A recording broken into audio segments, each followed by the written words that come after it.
Children of the night, what music they make.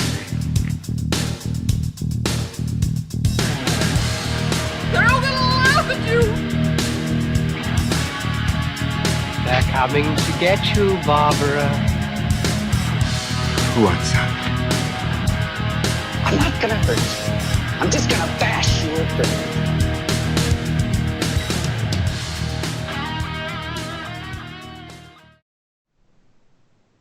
Hey, it's Tuesday night, and guess what that means? It's Final Guys time! Yay! So excited.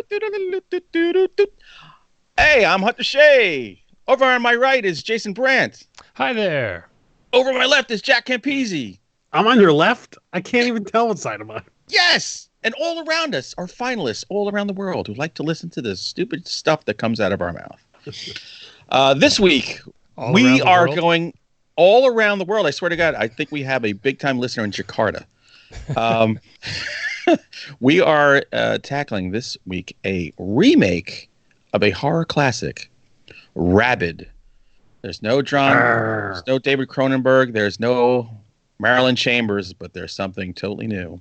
So I can't wait. I can't wait to hear what you guys say about this one because I just watched it last night. I just watched it about a half an hour ago. I'm very curious. Wow. I watched it before the New Year, so you guys are going to have to brush me up on this. Jack's like, I can't remember this movie at on all. the deep story that is. There was Rabid. a hot blonde in this movie, right? Yes. Yes. Or a person who became a hot blonde. But what talk on Women in Horror Month? Such talk. Jesus Christ. There's no wokeness here, you sleeping giant jerks. There definitely is not. But it is cool that we're doing it this month because this is directed by the Saska sisters. So Who make a cameo. we fell into the month without even knowing what we were doing. So excited. Can you tell? I love us. Tamp it down, Brant. Tamp it down. Jesus. I can't help it. Okay. Who has the drinking rules for this week? I do. Here we go. Jack, your words are vampire, surgery, and remake. Hunter, yours are runway, sisters, and show. And mine are practical, Saska, and dialogue. And the bonus words are infected, rose, and face. If my word's dialogue, I'm thinking he either saw this movie or he read some reviews of this movie. If he thinks I'm going to mention dialogue. And he is correct. Didn't put in vampire. Interesting. There's Oh, some- wait. Was one of your words vampire, Jack? Yeah, I think it's mine. Oh, there we go. So that should have been all of our words. But whatever. Whatever. Whatever. So before we get into remake land, what is the news this week? Better be more scintillating than last week. I had news, and then a story broke that has jumped to the head of the class. Broke water. Remember that movie, The Hunt, that got delayed after those shootings in Dayton and El Paso? Yes. About I think it's about like liberals who are hunting conservatives. It's the most dangerous Yeah. game Yeah. kind of thing. It's a Blumhouse movie too. But like there was political overtones and like who was hunting who or something. Something that's just completely left out of movies nowadays. There is nothing political. I'm gonna shoot you, Trump. Well, those shootings happened, and the movie was pulled. It's back. It's going to hit theaters on September 27th. No, it's supposed to hit September 27th. It's going to hit on Friday, March 13th, my birthday. Oh, your birthday's on a Friday the 13th this year. That's even better. Nice. I might put a machete in your head just to celebrate. I hope so. Why don't you come with me to get a $13 tattoo on Friday the 13th? Okay. I think your first tattoo ever should be a neck tattoo. I'm going to get the Mike Tyson. Yeah. What the hell's on my face? Anytime I see someone with those crazy neck tattoos, I'm like, I think I'll just stand over here. I'd like to apply for this. I'd like to apply for this job. Here's my resume and my neck tattoo. Nice to see you, Mr. Shit Chugger. Oh, well, you know what? I'm actually glad that Hillary Swank's in it. Really? And Dennis from It's Always Sunny in Philadelphia. Oh God, he has to be the shooter. I see it's written by Damon Lindelof. Yes, Lindelof is involved. I had no idea. So there's actually some talent in this. Who else you got there? I didn't put the... Directed by Craig Zobel, who did... I have absolutely no idea. Z for Zachariah. I did see that. That was pretty good. But is this a Blumhouse joint? It is a Blumhouse joint. It is. Yeah. Good. I'm glad they're going to put it out, even if, I'm glad because it gives us something to watch. Yeah. Yeah, we always need new movies here. Every week it's like, what in God's name should we watch? Hey, we have a real life horror show going on in New Hampshire tonight. Oh, it's tonight then? Yeah. Hope they get the results by Friday. Okay. Final Guy's political commentary is the best. There we go. They all suck. That's where we stand. As we dance the politically correct line here in Women of Horror Month, the lovely Charlize Theron, who we all love. Yes, as a person, not objectifying. Yes, as a person. Is she attractive? I hadn't noticed. Nope. Wait, is that bad? I'm not sure. I don't know anymore. Charlize Theron and her, I guess she's got a production company, Deaver and Delilah Productions, are developing a potential series based on the 1996 film The Frighteners. Oh, Michael J. Fox's last good movie. Yeah, that was a good one. The Peter Jackson. Yeah, I like that movie a lot. Yeah. Now, the interesting thing here, let's see, was it going to be a series? Is that what she said? Yeah, potential series. So that's one difference. We're told that this new take could be stripped of the humor. That I didn't like to hear. What? Oh. That's what made that movie. Just a haunting of the week kind of movie? Yeah. I don't know. So don't call it Frighteners then. Like, you can't strip the humor out of it and say it's based on Frighteners. The article I have here, though, says, before everyone freaks out, it's worth noting that Deaver and Delilah Productions is behind David Fincher's phenomenal Netflix series Mindhunter. So, Okay. Huh. Yeah, but... So I just typed it in, and an article popped up right away saying the Frightener series is dead. What? What is happening with this thing? maybe Jack is reading the ghost of the story. What an interesting movie to want to kind of remake anyway. Wasn't it a flop when it came out? that's why I think it would be a good one to that's a good one to remake, because only a handful of people remember that movie. If I had to choose between that and Ghostbusters, I would choose Frighteners every time. What, to sit and watch? Let's not get crazy. And it seems I'm like not a Ghostbusters fan. It seems like the Frighteners would be a good for a Netflix series, instead of a movie. Right. Okay. Well, we'll see if it ever happens. Yeah, maybe they'll do like 3 2-hour episodes, like Dracula. 6 Two of them will be hours good. of Frighteners. Maybe next they'll remake Zombieland without the humor. That seems like a good idea too. The new take on Zombieland, stripped of the humor. And then we're going to do Night of the Living Dead with humor. Yeah. Back and forth. Add, subtract, add, subtract. The Frighteners, that would be a good one to do a deep dive on one week, just like a throwback movie. Yeah, you know what? I haven't seen that in a while. I'd love to neither have remember I. that. Yeah, it's been years. Put it in the file. We'll get to it. Legendary Texas Chainsaw Massacre reboot finds directors. That's right. They're freaking rebooting Texas Chainsaw Massacre Again. Kind of again. Yeah. Well, yeah, they just did this maybe 15 years ago now? That's been a while. Shit. Ryan and Andy Tohol have been tapped to helm Legendary Entertainment's upcoming reboot of Tobe Hooper's iconic 1974 classic film, Texas Chainsaw. There are 8 original films. The last one was in 2017 with Leatherface. Do we need more Texas Chainsaw Massacre? No. I hate to say it, no. Even though I love Texas Chainsaw Massacre, but I don't know. I haven't seen all of them. How many good movies even are there? Not a whole lot.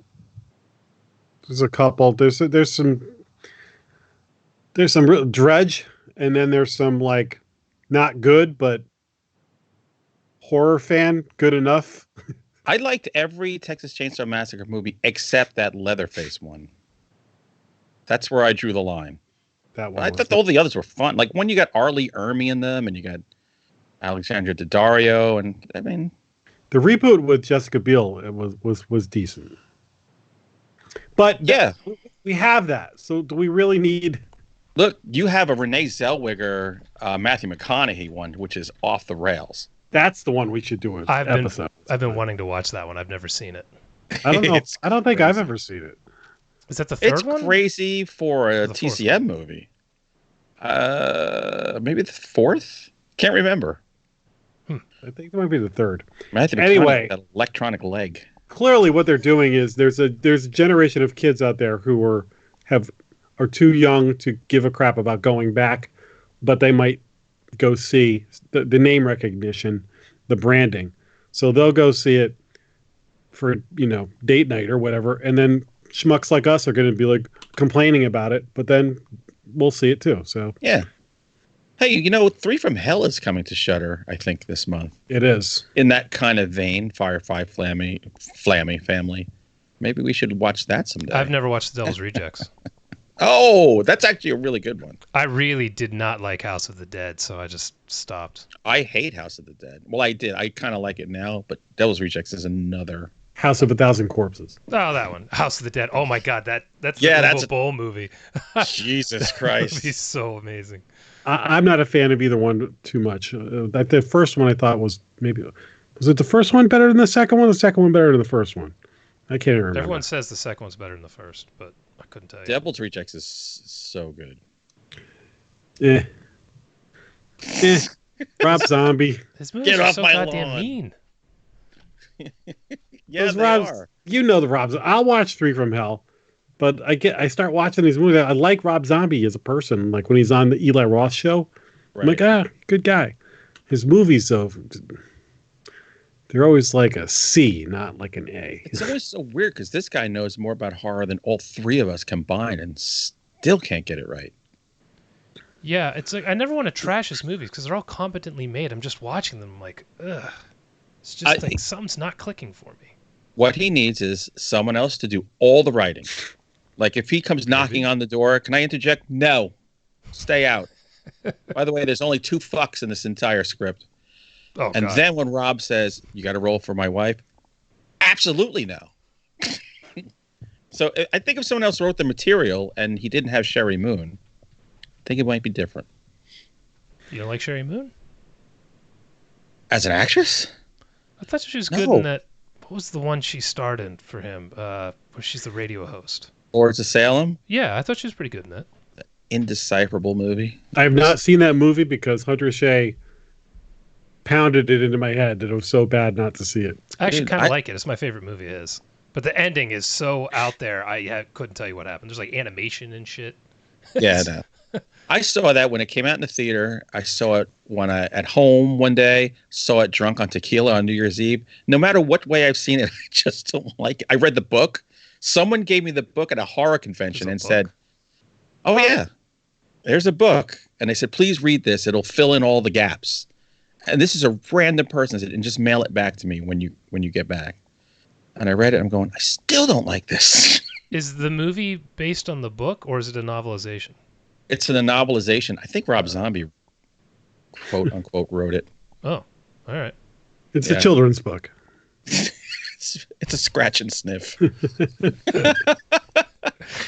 Oh, God. The last piece of news, just mute Hunter for this one, please. All right. On it. Sam Raimi is being looked at to possibly direct the next Doctor Strange movie, Doctor Strange in the Multiverse of Madness. That's crazy. I love this. I hope it happens. Between his work in horror and what he did with the Spider-Man movies, I think he'd be a great addition to it. I thought the first Doctor Strange movie was good enough to get him into the universe, but not one that I'm going to revisit a lot.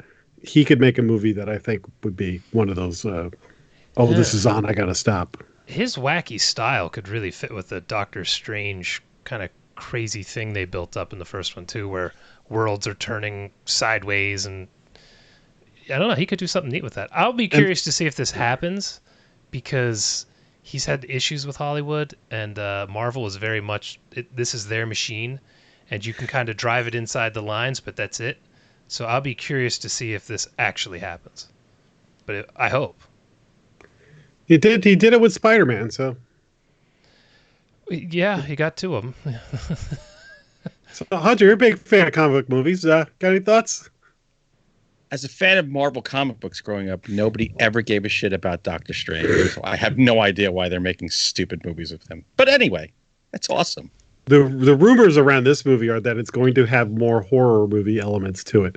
Like each Marvel movie has this is like a spy thriller in a superhero movie. This one's like the Spider-Man Far From Home was like a teen comedy.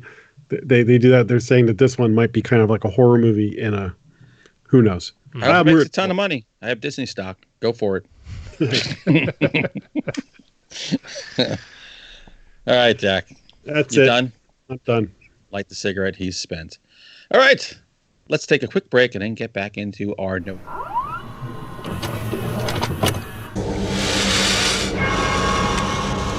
We have such sights to show you. Did I say nose picks? Yes. I meant Yes. picks that we knows is good or we knows is bad, and nobody knows bad more than Jason Brant. Oh man, it's tough. You and Steve Barnard must watch the most shitty movies of anyone on earth. I used to pride myself in saying I watch everything, but it's actually become an issue because I watch so much bad stuff. But See, you're still young enough to want to fritter away your time, where Jack and I are facing the Grim Reaper every time we even go to bed. So it's like, I'm not going to waste my time. let's be honest, being unemployed helps a lot. Yeah, it does. I only got two things in this week, and I didn't even finish one of them because I was traveling over the weekend. So yeah, that's why I watched Rabid right before we started this. So Okay. but I did finish the House series. I got to House 4. Oh. It's not good. Steep drop off. I am so perplexed by this movie that I actually want to listen to the commentary on the Blu-ray to find out how in God's name this happened. So I'll just set this up for you. It starts with William Catt. He's in number back. 4. Hasn't been in it since 1. So I'm like, hey, this is great. We're doing a direct sequel, the first one. Mm-hmm. And then his name in it is Roger Cobb. Okay, that's this character from the first one. Yeah, it's not the same character. It's not the same Roger Cobb. Same actor, same name. Yeah. Not the same guy. It's He's a married. multiverse. Yeah, I guess. He's married. He has a kid. It's a different house. It's a different story. Everything is different. It is not the same dude. What? He dies 5 minutes into the movie and does not come back until like 2 shots at the end. So my theory is this movie was set up to get people to rent it based on him being in it and thinking it was a sequel to the first one. That's my guess. They paid him That could be. a ton of money so they could put his face on the cover. His name is the same character, so people would read it and be like, it's a freaking scam. That's my guess. I could be wrong. You telling me that Hollywood pulls scams on the people who watch their movies? Yeah, it was kind of a thing back in the video day. You get that movie that looks like Indiana Jones, and the first 5 minutes is an action adventure, and the rest is just some shit. You're like, what the hell? Yeah. So that's what I think this was. As far as the House movies go, it is by far the worst, and the third wasn't good. So it's also, my wife happened to come down right when I was watching maybe the last third of it. It's just a haunted house movie with his wife. She's experiencing all these things since he's died. And then all of a sudden it turns into this zany movie about toxic waste dumping by a corporation that needs the site of the house to continue dumping their waste. And it becomes this slapstick Naked Gun style comedy for about 10 minutes. And then it goes back to the haunted house. And then it becomes slapstick again, and then it ends. I was so perplexed. At the ending, I just kept staring at the screen thinking, what? What? Did that still come out in the 80s, or did that bleed into the 90s? Do you remember? I've got it up here. But even if it bled into the early 90s, we would still rent it. 92, yeah. Yeah, It was on the video shelf. You'd pull it off, and you go, all right. And probably had a cool cover. Oh yeah, all it took. I don't know. Oh yeah, I'm looking at the VHS cover here. Yeah, it's great. All the House movies had great covers. And, That first one with the hand ringing this the one bell. this one has a hand in a window that's kind of the screwed up flesh and all that stuff. So yeah, that's all you need. yeah, this is not good. The third one had some cool moments, but it wasn't a great movie. This one is just mind-boggling. Is this the last one? Yeah, thank God. Yeah, there'd be no more houses. So, House 4, give it a pass. Yeah. All right, Jack. Did you watch House 2? Yes, it's so good. Well, I don't know if you know this, but Parasite won Best Picture. I know. Such good really news. wanna watch What such a great movie. I was very, very happy. In honor of that, I watched the movie that I'd been meaning to watch for a very long time, also by director Bong Joon-ho. It's The Host. Oh, I love The Host. I did not know that was the same director. So he did Snowpiercer and some other movies. And Damn. I've been meaning to watch The Host forever. I've heard how good it is. So knowing once Parasite won, I was like, I got to just do it. So watch it. Oh my God. Believe the hype. This is one of the best monster movies ever. It's so good. That's one that kind of went under the radar. That's a deep dive movie. The opening sequence, let's call it the first 10, 15 minutes of this movie. If you look up this movie, you'll see stills from the creature running along the river. Mm-hmm. Full daylight. They do not. You see the monster early and often, and then later in the movie, it comes and goes. But there's no wondering when it's going to show up. Whatever. Boom. They're full daylight, and you see this scene. It's so well shot. It's entertaining as hell. But also, you're just watching it going, look at the camera work. It's so clever what they're doing. It's funny. It's scary. There's real stakes in this movie. Oh, man. I enjoyed it so much. I can't believe I waited this long, but it was it's 2 hours long in subtitles. So it's like you got to be ready to put in a little. Yeah, you can't be tired. Didn't that come out 13, 10 years 14 ago? years ago? I mean, it's been a while. Yeah, it's been out for a while. Basically, the story is that there's been toxic chemicals poured in the river in Seoul, and this creature is the result of it. And then it's really about this family. I'm not even going to get into it too much, but it's a family's struggles with each other and in what happens with the monster. So there's this monster movie and this family comedy drama going on at the same time. So it's just so entertaining. And when I was watching Parasite, same thing. It's hard to categorize that movie because we heard about it because people were talking about it like a horror movie, and there's horror elements in it, but it's not a horror movie. It's funny, but it's not a comedy. It hits on so many different genres in one, and Parasite kind of does the same thing. So this guy is so talented, and I'm so happy he won Parasite. If with all the going through thumbnails and trying to find a good movie to watch, go watch the Host. This is so good. And if you want a foreign creature feature double feature, watch The Host with Grabbers. I think they pair excellent, like Chianti and fava beans. Wait. Oh yeah, okay. Grabbers, the Irish one. All right, so I was sitting around thinking recently, oh man, I got to do a Video Visions column for Cemetery Dance Online. What am I going to do? And then one day on my phone, I pull up my Alamo app and I see Day of the Animals is playing. Late night showing. I'm like, oh shit, I haven't seen this in the longest time. So I went, grabbed my daughter. We went to the theater. Oh man, did we have so much fun. We watched it the day that Kobe Bryant died. Which, here's something bizarre. Kobe Bryant died in a helicopter crash. The guy introduces the movie, says the director died in a helicopter crash. Then people die in a helicopter crash in the movie. I'm like, oh my God. Damn. Wow. I'm so glad I'm not going in a helicopter tonight. But anyway, This is a movie that, what's his face? Christopher George is a. You did this movie last week. Did I do this movie last week? Yeah. Get out of here. Yeah. You know what? I had this on the list for this week. All these movies are named the same, so I couldn't remember if you did or not. That's right. I did it last week. You're right. I'm sticking with this, with the theme. Empire of the Ants. That's what I watched. There you go. Thank you, Jack. Anyway, Day of the Animals. Watch that.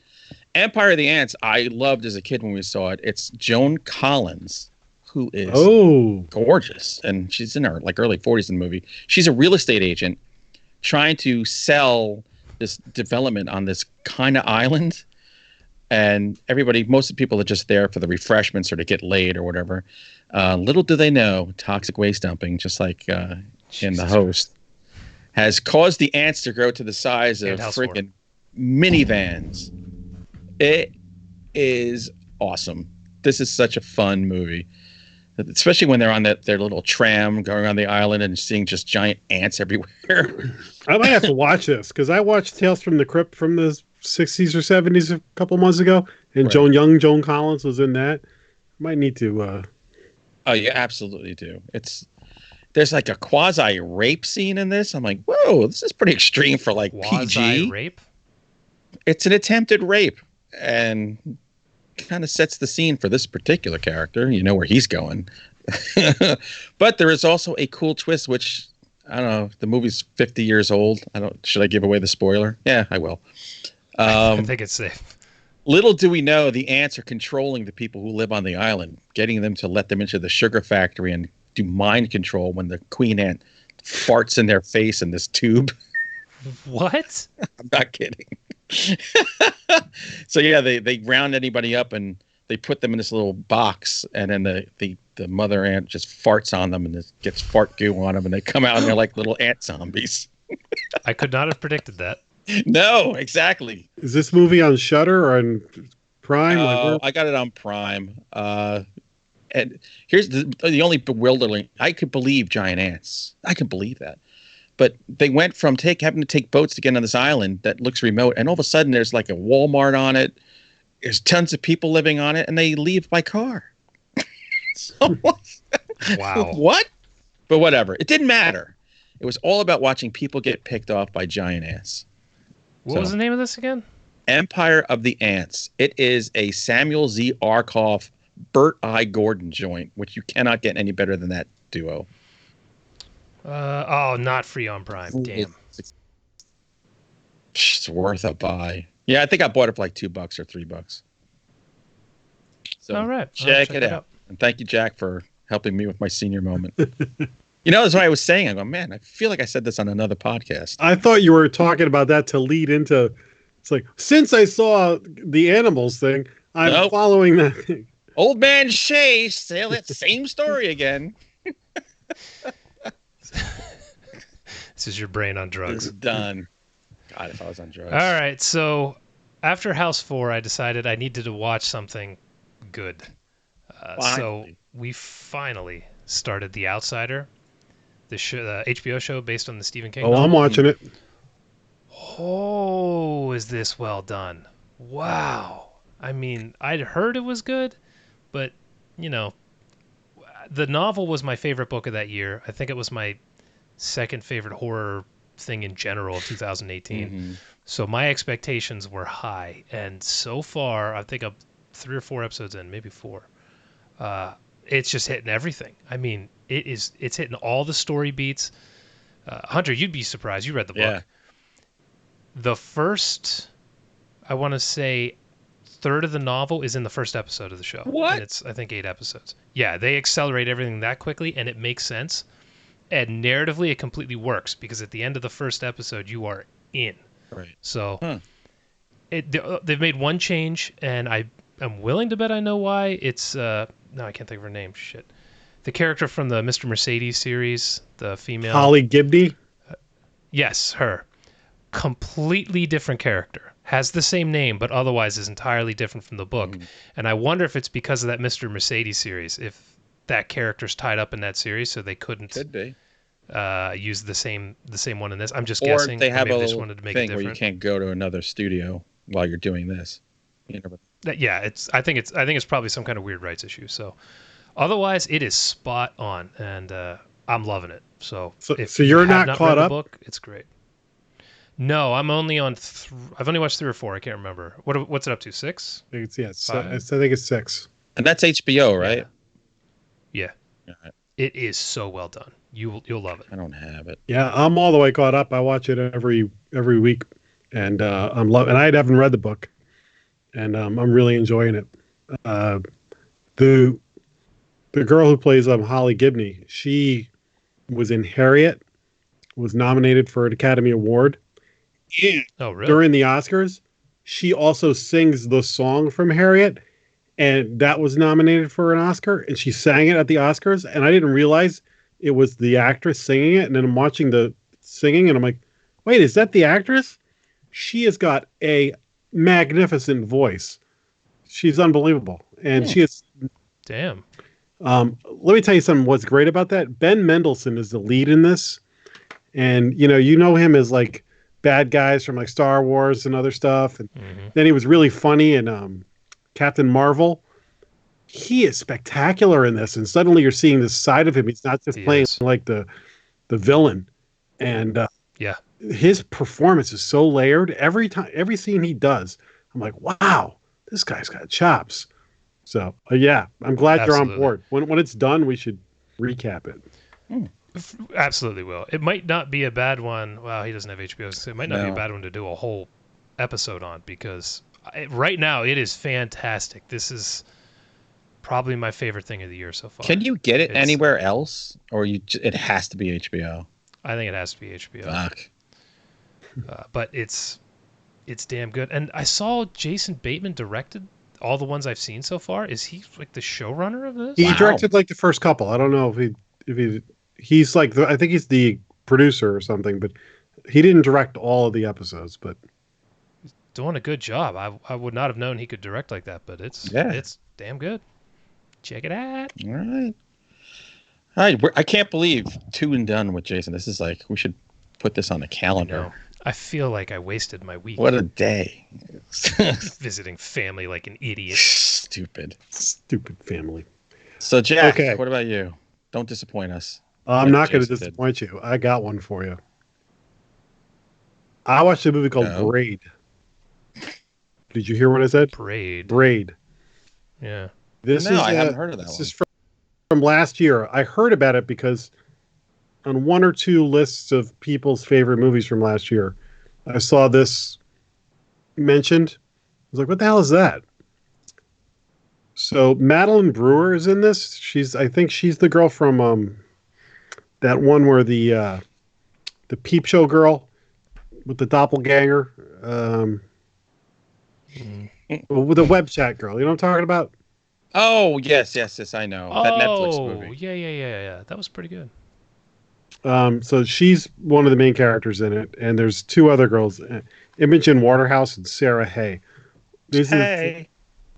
They're all the 3 leads are great in this movie. So there's these 2 girls who are in trouble, like with drug dealers and in debt, and so they decide to go back to their childhood friend to rob her because she lives in this mansion. And they know that she's got money hidden in the mansion. But in order to go visit her, they have to enter this girl's fantasy world that she lives in and play along with this girl's rules. And basically, like, remember, there's no leaving. You got to go along with everything she says. And, while we're playing along with her, we'll try and sneak off and find the money or whatever. Mm-hmm. And they go and the girl from the movie I was talking about, they get there and she's like, you have to pretend like you're like the doctor and you're the daughter, and they have this whole role play thing and this movie gets trippy and weird and crazy, and it's one of these movies that not everybody's gonna like, and you're probably gonna be like, what the hell did I just watch? But the performances are really good, the visuals are good. And it's entertaining enough that I think I had fun with it. The ending leaves you like, it's not a disappointing ending. It makes you think. You're like, wait, what just happened? Was it this or was it this? So I enjoyed it. I think it's a good watch. You should check it out. I haven't even heard of this. Yeah. It's trippy. It's kind of it's got like an acid trip kind of feel to it, but it's very entertaining and nuts. So it's worth a watch. And it's free on Prime. Done. Best. That's the best. Added to my list. All right. Keeping with my giant animals theme, I went back to the Burt I. Gordon bin, and I watched, well, because I own it, Food of the Gods. Oh, nice. You ever see that one, Jason? No. I'm going to have to educate you on this subgenre. That's rats, right? It's mostly rats. Right? Yeah, it's again on an island, and it's two guys on the San Francisco 49ers who, I think it's just before the playoffs begin. Whenever they show practice, it's like 11 guys practicing with no coaches on the sidelines in the snow. Like, it doesn't seem just like the 49ers. Team. Yeah. So, they're going out to go like hunting and stuff like that on this island, and one of their guys gets killed by a wasp that's the size of like a VW bug. But they don't know that happened to him. They just know that he's died from this toxic venom that went into him. And it turns out that Mother Earth is so upset with what we're doing to the environment that she's literally gurgling forth lactic stuff. It's coming out of the ground, this milky goo. And Ida Lupino, I can't believe they paid her to get in this movie. Her and her husband, the farmer, have been feeding their animals this god lactate.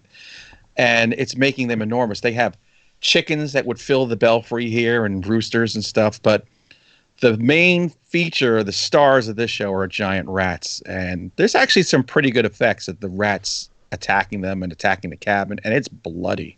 Did you talk about this maybe a year ago?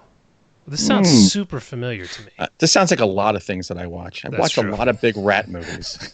It just sounds so familiar. The Mother Earth being pissed off thing sounds so familiar. It's like Mother with rats. It's you can trace like a lot of these movies to the development from the EPA coming out. When the EPA was created, these movies just flowed out of it. But it's fun. I mean, more violent than I remembered it being. And Ida Lupino, come on, good enough for me. Nice. I may have seen this movie. What year? I think I saw this when I was a kid, or part of it. 1976. Yes, I feel like this was a 4:30 movie that I probably saw some of it. I don't think I've ever watched it. Wow. Well, I own the Blu-ray. That's on the Blu-ray with frogs. So come on over. Giddy up. What a double feature. Oh, it is a great double feature. Trust me. All right, Jack, you got one more? I'm done. You're done? Yeah. All right. Same. I'm going to close it out with a book by J.H. Moncrief. Oh, yeah. Huge fan. She's been on Monster Men a couple of times. She's an official monster woman. Her latest, she's now with Flame Tree Press as well. So damn, wherever I go. Yeah. Well, you know what? Don curated a good group of authors and then me. So he's just trying to bring them along with him to the new place. You're just a token idiot. Yeah, totally. I'm just there to buy him drinks.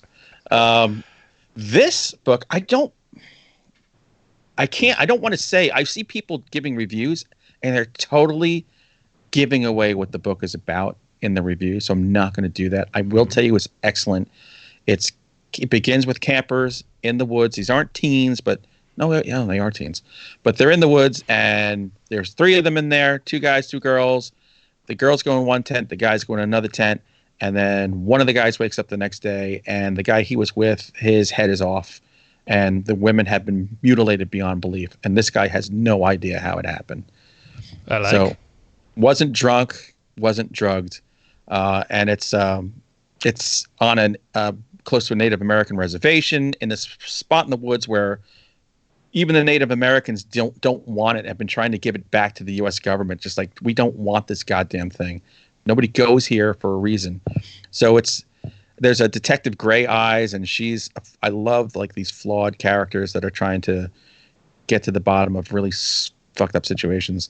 One thing Moncrief does, she makes great characters, man. You really feel for everybody on this. She's really good with dialogue. And she took a legend and wove it into this story that's part police procedural and then part myth building craziness. And it gets violent at times. It's really, really good. I mean, I could not put this book down.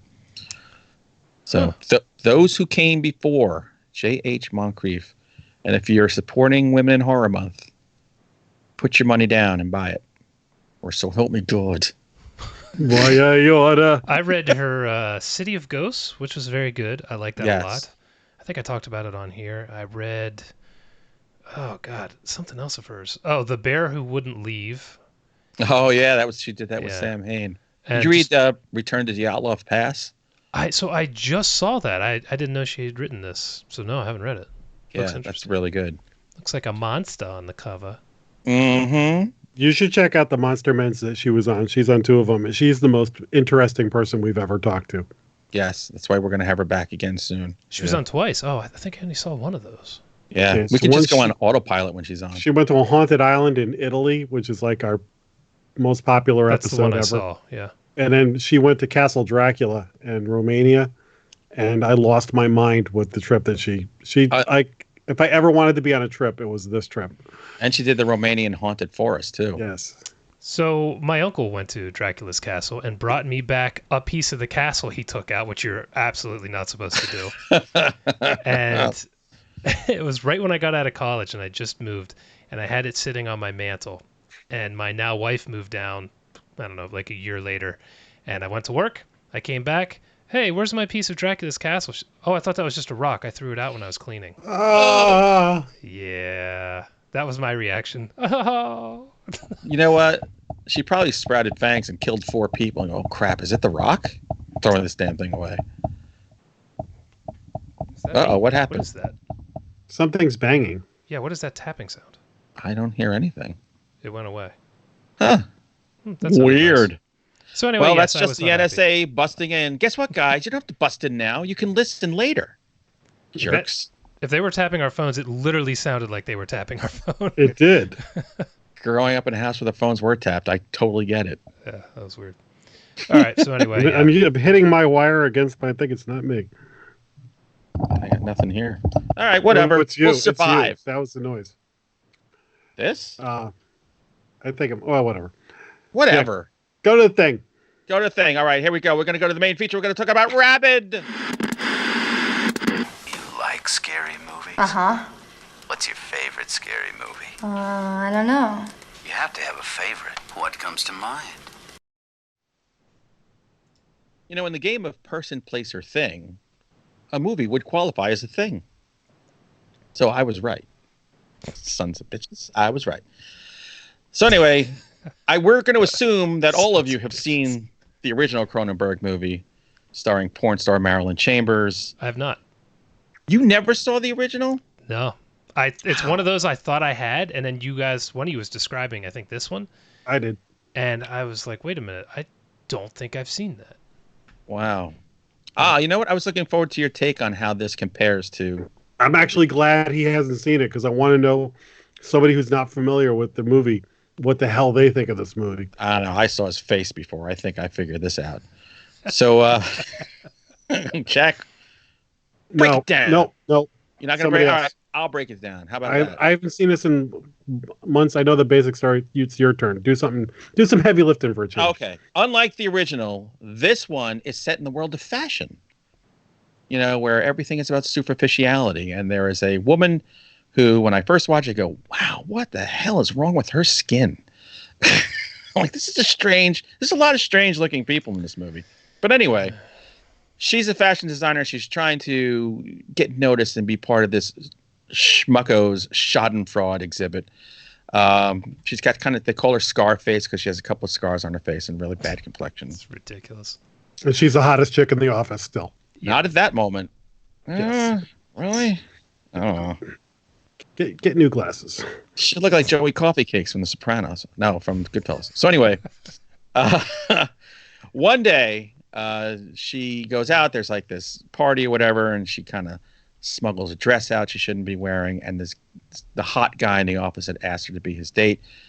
Her friend, she finds out, asks this guy to take her out. This offends her so much she goes off on her little scooter looking like Howard Wolowitz from Big Bang Theory and immediately gets squashed by a car and greatly disfigured. I mean, a face where I would blow my head off if that was my face. It's not great. No. But luckily for her, there is a clinic that is promising this incredible new procedure that will fix just about anything as long as you qualify. And if the more effed up you are, I guess the more you qualify for free treatment. So they go there. She gets a magical skin graft. And then things start to get really weird for her. And she's kind of like vampiric in a way. So there's a lot of did she do it, did she not do it kind of stuff. It's body horror. It does stay true to the Cronenberg's body horror theme. Look at the faces. Look at the freaking faces he's making. So that's it. I don't want to give away too much. Let's just go right to the face. This is like watching me listening to Doctor Strange. What do you think? This movie's frustrating because there's a lot in it that I did like, and then there's a lot in it that I didn't like. But like with a lot of these movies, the writing freaking killed me. There were so many parts in this that I was like, what? Like, no, that's stupid. And it kind of made the performances weird because sometimes they were reading stupid lines of dialogue. Like Stephen McHattie appears in this. Yeah. And then he says the dumbest thing in the freaking movie. So I was like, wow, he is the jerkiest doctor you'll ever meet in your life. Yeah, everything about him makes no sense in this movie. So I've only seen one other movie from is it Saska? Is that how you pronounce it? The Saska sisters, yes. And it was American Mary, which I love. I think that movie is great. This does not even approach that. Part of it is the weird story, which I haven't seen the original, but from what I know of it, this armpit tail worm thing carries over.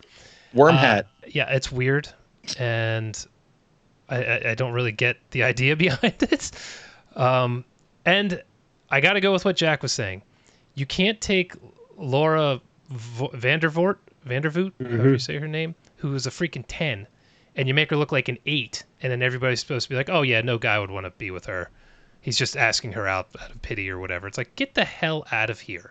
I will interject in this, and I think that the setting changes that. Yes, if she came down in your block or in our jobs, that's what we would say. This is the world of high fashion, where anything less than a dime is a penny. And I think that's why. And these are people who are so... They should have casted better looking models then. She was the best looking one in the office. I do have a... Yes. Still. I know. The models, I was like, okay. She could have been missing a leg and would have been the hottest woman in that room. So anyway, that's my general overall, parts I liked, parts I didn't. Kind of felt a little bit like a missed opportunity. Jack? Well, I watched this and talked about it before on the show. Quickly to recap, I thought this movie was okay, but could have been a lot better. And I felt like just when they should have hit the gas, they hit the brake. And where they could have gone over the top, when it starts to get crazy towards the end of the movie, it just kind of they hit the brakes and don't go as crazy as I was hoping they were going to go. And then I felt like the movie kind of flopped at the end. I thought that it did not stick a landing. The ending was didn't do it for me. And we can get into it more in spoilers and stuff, but there was some of the stuff with the wormy thing. Mm-hmm. I don't feel like there was a lot more worm in the original one than there was in this. That it just kind of shows up towards the end, and then it's kind of talked about, but it really doesn't show up for a lot of the movie. Doesn't look good when it does either. Yeah, and it didn't look good in the original either. No, what's a worm coming out of your armpit? It's hard to make good. Yeah, a worm pit. A worm pit. It's hard to make a worm pit work. So, I think I had said this is like worth a watch if it's on Shudder or Netflix or something like that. But like I was coming off of something like American Mary, I was hoping for a little bit more than what I got. So that's short. Yep. Well, I think I watched Rabid last year, for the first time in a while. I mean, it's a cool movie. It plods at moments. The acting, I thought the acting in this was better than the acting in the original. But of course, really, Marilyn Chambers was a porn star trying to carry the movie. So yeah. Okay. Vander Voot, I don't know how to say her name. Whatever. Vandervoort, I think. She's good. It was kind of everybody else that was a little questionable. Yeah. Well, yeah. I think a lot of it is due to the setting that they were doing, and these people kind of going over the top. But whatever. I actually enjoyed this movie, and my wife, who hates Rabid, so I turned it on. She goes, "Oh, good. When you turn it on, I'm just going to fall asleep." She stayed up for the entire thing. She couldn't take her eyes off of it. It was weird. Yeah, I know, of all things. What? This is the woman who loves to watch Congo over and over, so we're not going to really trust her judgment. True, brain damage. Yeah, she married you. Yeah, her judgment is clearly off. Totally. I would watch this again over the original. No way. I would. I don't know. There was something about like her face alone. That design of her face when it was messed up, I thought was pretty awesome. You said you didn't think they stuck the landing. I liked the ending of this. Really? Yeah. Well, I don't want to say it now till we do the spoilers, but I don't know. There was something kind of. I love movies where there's no hope. So I don't like a happy ending. I like an ending where, guess what? You're screwed. But anyone who grew up on Twilight Zone like we did, how many happy endings were on Twilight Zone? 3 out of 200 episodes. So I liked it. I understood there were some parts. Stephen McHattie, I was so psyched when he got there, and I was hoping he'd stick around. No. And I said, wow, that's the douchiest doctor I've ever seen. And my wife and I have dealt with some real douches over the years, but he was the worst of them all. That scene really exemplifies kind of my issues with it, though. Stephen McHattie shows up. Yes, we get to see how disfigured her face is. Oh, okay, this is cool. And then he hands her a mirror, and she looks at herself and starts to freak out. And he says, yeah, you probably shouldn't look in mirrors going forward. Like, you just handed her the mirror. Yeah, I'll give you some time. Like, how hard is it to write in, no, we can't have you doing this yet, and then she sneaks it when he leaves? Like, how hard would that be to write instead of this back-asswards dialogue? There has to be a reason for that scene. That scene is so jarring. I have to find out. I have to see an interview with them where they might explain that. I felt like there was a lot of weird writing things like that, though. Like the love interest guy, his character is just like, what? That shit makes no sense. There was stuff I wish that they seeded along the way that makes the ending more plausible. The ending's a great one too. Like that 50% of it I really liked, and the other 50% I'm like, no. Compared to what you watched, this is like The Thing. Oh yeah, I mean I'm not talking so bad it's good here. Yeah. I have one really big complaint though, and then I'll actually talk about good stuff. The runtime of this is way too long. This movie is plotting at points. It's almost an hour and 50 minutes. It's like an hour 47. It needs to be at least 20 minutes shorter. Wow. Maybe a half an hour shorter. And here I'm looking to add stuff. Well, I mean, like, so the CM Punk scenes. CM Punk actually is a pretty good actor in this. CM Punk was a nice surprise. I was surprised. Which one was CM Punk? He's the douche guy that she meets in the car. With the tattoos all over his arms? Oh yeah. I didn't realize that was him. 0 point in that character being in the movie. If you take it out, the movie misses nothing. He's not integral to anything. No. Other than showing her need to eat. Yeah, and giving CM Punk a scene. Yeah. So, but he was good in it, actually. I was surprised. His acting is on point. I mean, for 5 seconds he's in it. He's what carries that girl on the 3rd floor. Because like he's fun. Yeah, I still want to get to that. So, I always like what the sisters do with gore. They do not shy away from showing stuff. No. The only reason I think maybe it didn't hit with me as much in this movie, it kind of looked like it might have been budgetary constraints. Like the armpit thing was kind of off, and there was the thing with her tongue, and some of that didn't quite look right. But then the next thing would look cool. Like how do you make an armpit vampire worm look anything other than ridiculous? I think it's coming. I was hoping they were going to avoid that, but I guess to stick with Rabid, you have to have it. But I thought with them, it might be like like that movie Teeth. Am I remembering this correctly though? Like the armpit thing doesn't show up till pretty late in the movie. Right. But in the Yeah. original, it shows up more like halfway through or earlier. Yeah. Because I watched the original not too long ago, and it was long enough that it was like watching it again for the first time mostly. Because I kind of forgot about all that, and I was like, "Oh wait, oh what the hell?" And with this one, I just felt like when it happened, I was like, "Oh, they're gonna finally do that. There it is." Right. Yeah, that was my one complaint. I was like, man, I was hoping when they got a hold of it, they would eliminate the silliest part of the whole concept and make it somewhere where it's more deadly and more plausible, I guess. I don't know. People who see it are not bothered by it, by the way. They're just like, huh, that's a thing coming out of her armpit. Like, one guy is recording on his cell phone. The dude beside him gets hit in the neck and killed by it. He just keeps recording. He's totally cool with it. Doesn't bother him at all. Yeah, that was weird. And then another dude gets his coat off and just, like, puts it over it and like, holds it down. I'm like, what? Well, wasn't that the boy? That was the. I don't want to get it too much into it till spoilers, but I think even that's still. a commentary on their like view of what goes on with people in social media, where they don't really give a shit. They just want to capture something and post it somewhere. Jack, are you ready to ring the bell? Oh, did you notice I have the spoiler bell here? Jack wants to ring that spoiler bell. I think it's time. Go I think ahead. it's time. Ring it. So I think we all thought this was an okay movie. Hunter, you seem to like it more than us. We'd all recommend. It's worth a watch. Yeah. But This we're is not a good saying Prime Netflix Shutter movie. I think you'll be happy with it. Yeah, I agree. I think I spent $4 on it. I wasn't upset. I don't have buyer's remorse. Giddy up. All right.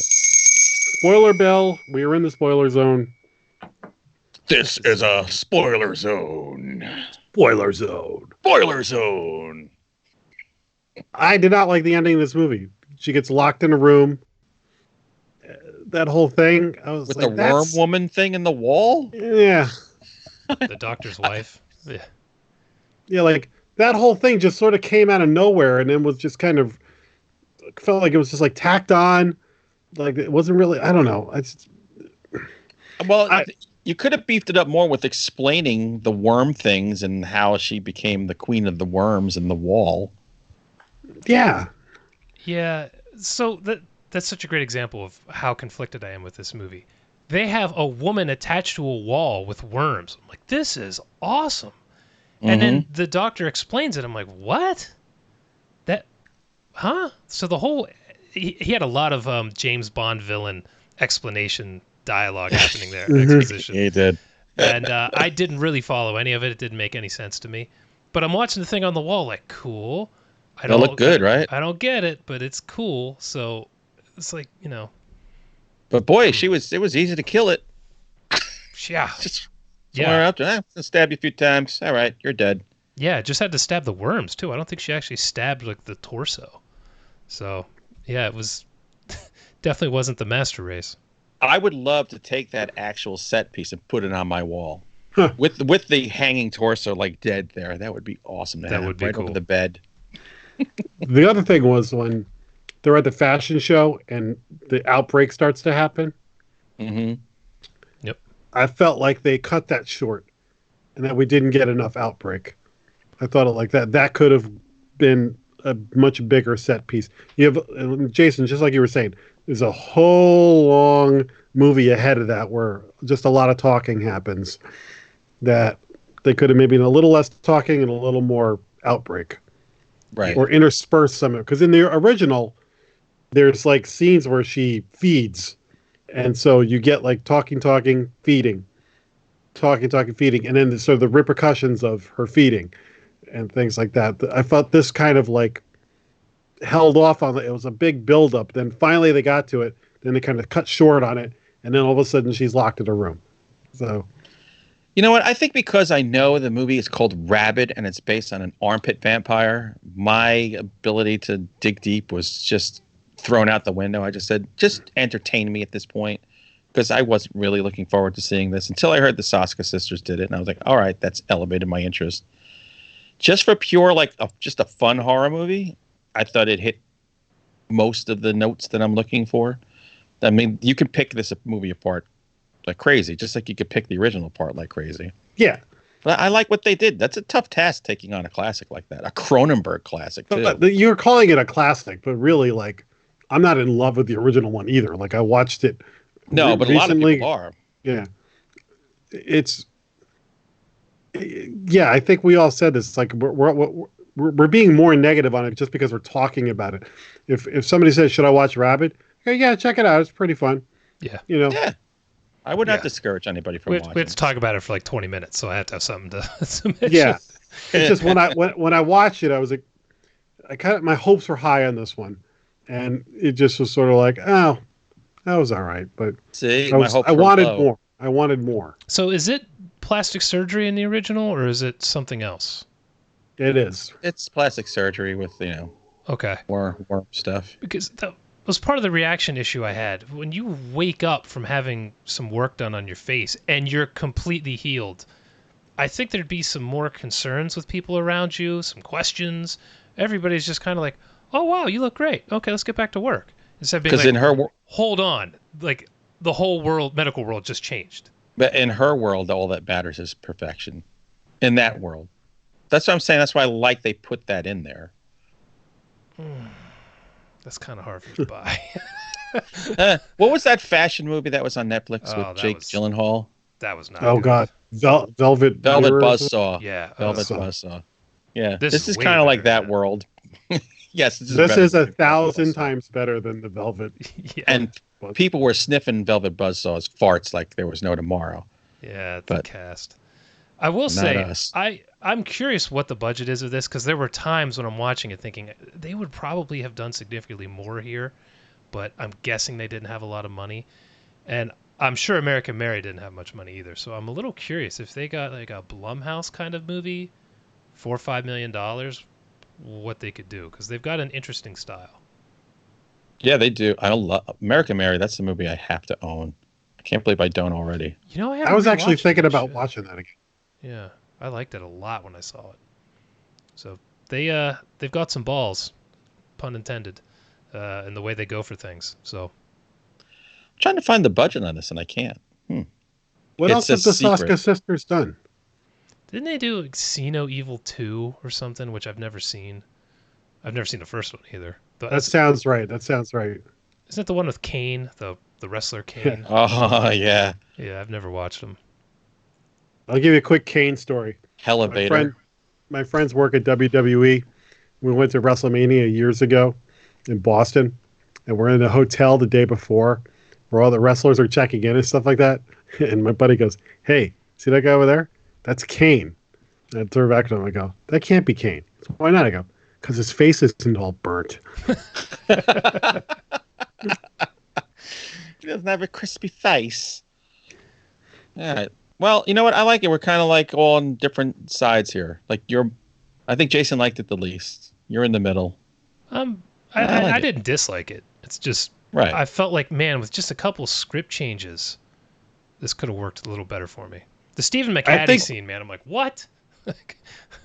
Well, Jason and I thought this movie was okay, but we wanted it. We were rooting for it. There was a lot to like in it, but it just fell a little short for us. All right. Well, if you're rooting for a movie with Stephen McHattie in it, next week you're going to be so happy because next week, everyone, we're reviewing Come to Daddy. Yes. The movie I saw in the theater. Jack, have you seen it yet? I saw it over the weekend. You saw it. Jason's going to watch it this week. That's going to be a very interesting discussion. Really interesting? Really interesting. And when I saw it in the theater, they did the live Q&A with the director and what's his name? Elijah Wood. So I got to hear some of the backstory live. It was really cool. Damn. Yeah, so it's I'm really looking forward to that. Everybody, for that episode, I want you to get a baggie and get your shit pens together. All right? Okay. So Jason will know what this means, but I know what it means now. I know what it means. It is essential you have your shit pens. Is this Spectre Vision? Do we know? Spectre? I don't remember. It's Elijah Wood's company? Oh. No, it's not. Oh, okay. It's not Elijah Wood's company. And if you want to see what a shit pen looks like, I just posted one on Instagram today. You did. Yeah, where did that come from? The Alamo, they had them there waiting for you, and like when you walk my the door, God, it's the greatest place in the world. And it's at the pen says Alamo, another shitty pen, and you're like, why do I have this bag with obviously it looks like poop and a pen in it?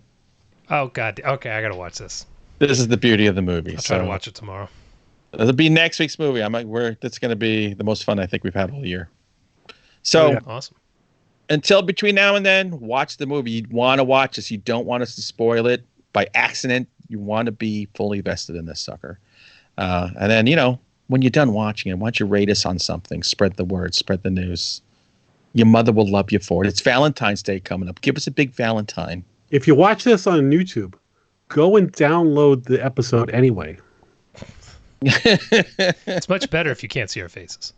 Oh, it's awesome. Way better. So until then, we've had enough. We're Rabid, and we're gone. Good night. Seacrest out. See ya.